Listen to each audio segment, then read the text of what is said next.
මල්ලි ගෙදර ඉන්නවා නම් දවසින් වැඩි හරියක්ම හෙන වචනයක් තමයි ඔය. හරි. ඔන්න අද මං හදන්න යන්නේ ටිකක් වෙනස් විදිහේ පාටක වෙනස් විදිහේ මල් පොකුරක්.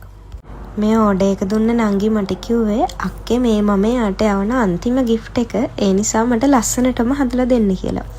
ඉතින් ටිකක් වැඩිපුර වෙලාව අරගෙන අපි දෙන්නම එකතු වෙලා පාට තෝරලා තමයි අන්තිමට ඩිසයිඩ් කරේ මේ පාටින් හදනවා කියලා. ෆයිනල් ලුක් එක මොන වගේ වෙයිද කියලා කිසිම අයිඩියා එකක් නැතුව හදපු මේ මල් බොකේ එක හිතුවටත් වැඩිය ලස්සනටම ආවා.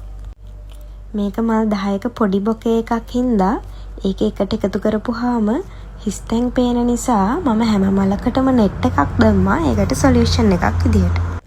මේ ඕඩර් එකට තව පර්සනල් නෝට් එකකුත් ඇඩ් වුණා. බොකේ එකට නෙට් එකක් ඇඩ් කරේ මම ඒක හිස්තැන් පේන එකට සොලියුෂන් එකක් වෙයිද කියලා බලන්නත් එක්ක.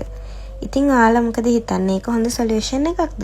මේ ප්‍රශ්නෙට ඔයාලා ළඟ වෙන විසඳුමක් තියෙනවා නම් ඒකත් කමෙන්ට් එකක් විදිහට දාන්න.